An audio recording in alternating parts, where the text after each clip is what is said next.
No trip to PAX East would be complete without stopping by the Limited Run Games booth. I am here with my very good friend, Jared Petty. You might recognize him from such places as GameScoop.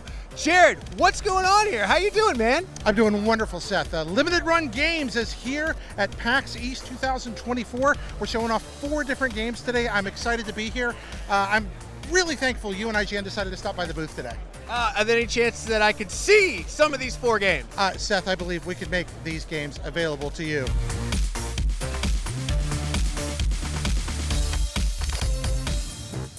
What can you tell me about this beautiful game that's sitting behind us? All right, so Rugrats Adventures in Gameland is a brand new 2D platformer. It was developed in the style of the classic 2D platformers, like late NES era. Elevator pitch for it has been Super Mario Bros. 2 meets Mega Man with the Rugrats franchise. You just sold me 100%. Yep, yeah. Anyone who's fans of classic 2D platformers, they're really gonna like this game.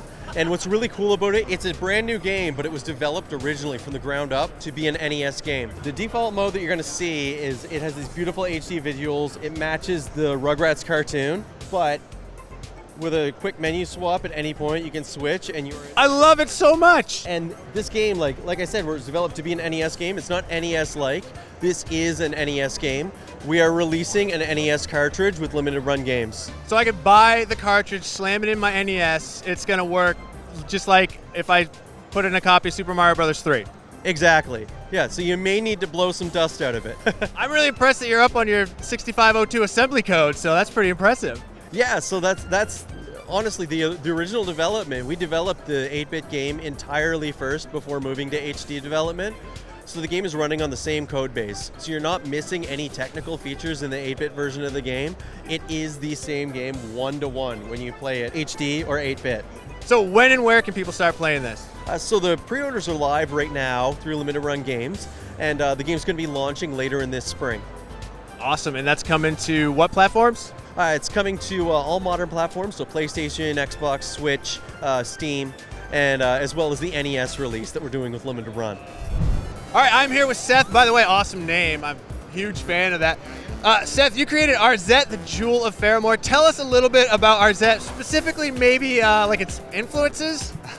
Yeah, so Arzette's a spiritual successor to a pair of infamous fantasy adventure games from the early 90s. It's got hand-animated cutscenes, fully voice-acted, hand-painted backgrounds. It's like an action platformer, kind of in the vein of like a Monster World, Shantae even maybe. So are there any unusual ways that maybe people could control this game? Why, yes, there is. It is inspired by the Philips CDI wand controller. So Arzette can be experienced the way it was meant to be experienced. Is there any reason why a person would actually try to play Arzette with that controller? They enjoy challenge. We should probably mention that you can actually play it with a normal controller. It is fully playable on all modern and very usable controllers. It's much more fun when you're not handicapped by the CDI controllers. Hey, when and where can people play Arzette? Arzette's available everywhere on all modern platforms. All right, now we're checking out Renaine. What can you tell me about Renaine? So Renaine is kind of like Super Mario World, Third Strike, and Thousand Year Door had a baby. So it's a fast-paced game all about the hop, bop, and roll. You go to fun towns, do quests, meet awesome people, and then they just have ridiculous problems you have to solve. Could you tell me a little more about the hop, bop, and roll? Yeah, so the game's all about that movement. With these sword swings, your ability to jump and roll, you can cancel all those into each other. So it's kind of like if fighting games had a movement system, so it's all very fluid. It's kind of like a dance. When and where can people play this? Hopefully we're shooting on summer. This game is going to be on Switch, on Steam, all your favorite things, and then hopefully new things in the future too. All right, right now I'm here with Banon from WayForward. We are going to be looking at Rose and Camellia Collection. Banon, what can you tell me about the gameplay mechanics of this game? This is a weird one to describe to people, but it's really easy. It's anime Downton Abbey with slapping. So think of like Punch-Out, but slapping. And it's just melodrama throughout. It's you squabble over the most petty stuff, and it always ends in slapping. Okay. That is it. So this is a game that came out, I don't even know, maybe like over 10 years ago. It was a Flash game. Some of the people walking past are like, oh my God, it's that game again. So this is a collection, that's why it's called Collection. Scenario 1 and 2 are the ones that they played before, just like Flash, like using the mouse to slap. 3 and 4, and bonus scenario and versus mode are brand new for this. When can people play this? Where can people play this? So we are still working on this right now. It will be this year.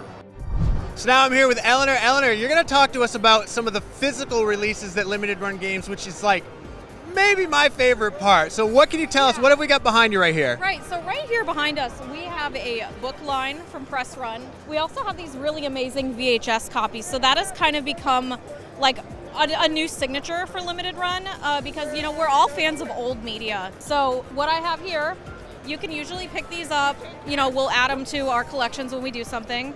It's a VHS outer box with an interior fake VHS on the inside, and then it has a steelbook and the game inside. You know, we want to make sure that like when we're creating a physical release that we are, you know, paying homage to the game and, you know, giving it that good treatment because we want it to be like something you can have forever and feel good about forever. It's just great.